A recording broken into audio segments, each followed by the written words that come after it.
Hi guys. So today's video is going to be kind of a continuation of a video I did a little bit ago called Book Review Pet Peeves, and it's basically exactly what it sounds like. It's where I talk about pet peeves of mine that I see sometimes in book reviews. And I honestly have a lot of pet peeves.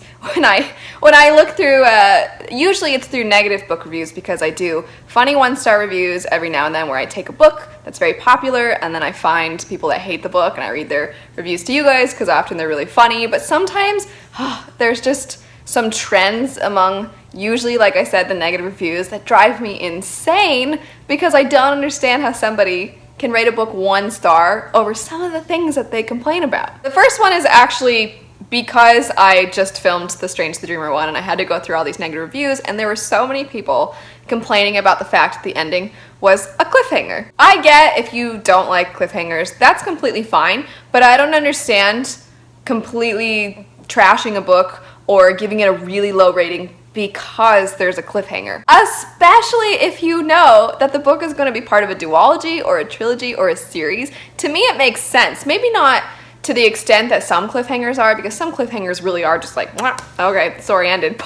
But sometimes it's just that the story didn't neatly wrap up, or sometimes it's just that it leaves you hanging because there's going to be another one. If I'm going to read a book and I know it's a book 1, I'm not expecting the story to be all nicely wrapped up by the end. I'm expecting there to be a lot of loose ends, and I want there to be a lot of loose ends. For me personally, I kind of hate when a book wraps up really perfectly because then I'm like, why is there a sequel? And again, I have no problem with people not liking cliffhangers. I just don't understand rating a book really poorly because there's a cliffhanger. The next book review pet peeve is one that I see people say on BookTube. I see people write it in their formal book reviews on Goodreads and things like that, and it drives me up a wall. And it's when people say, if anybody likes this book, I don't trust their opinion about books at all. I get if you see that somebody always consistently has differing views from you.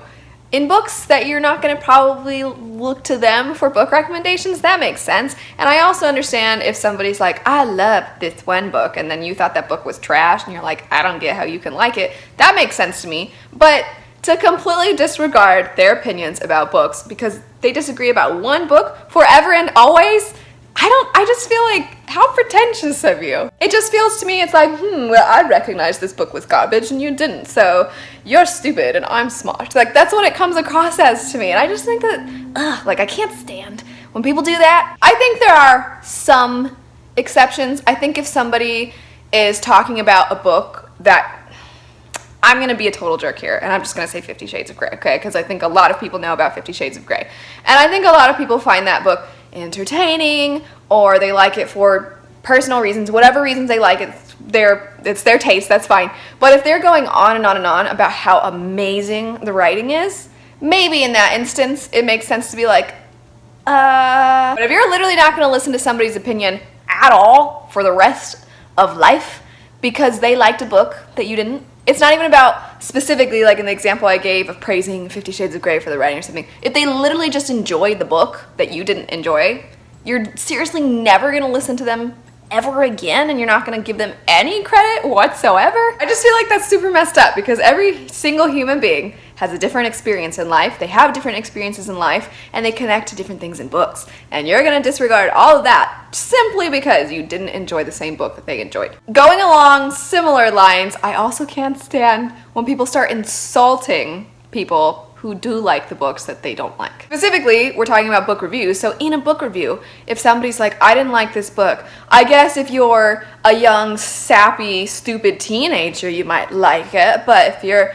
a grown-up, I can't see why you possibly would. Like, get over yourself. You didn't like it. You didn't even state reasons why you didn't like it. You just insulted the people that do like it. Nobody with a decent amount of confidence and intelligence looks at that and goes, oh, well, I'm not a sappy, lovesick, stupid teenager, so it's not going to be the book for me. Thanks for warning me. Like, nobody does that. They look at that and they're like, wow, what a jerk. Another book review pet peeve is when people nitpick at the tiniest of details that don't actually alter the quality of the book. That drives me insane. Like, if somebody, let's say there's a character in a book who always is known for wearing like a certain color, right? Like they always wear blue or something, and then somebody in a book review is like, I get it. Okay, I get it. She likes the color blue. Jeez. And then like that's one of their qualifications as to why the book deserves a low rating. Unless the character's love of the color blue is repeated in abundance, just the fact that the character likes to wear the color blue is not a reason for the book to get a poor rating. Another thing that I find a little irksome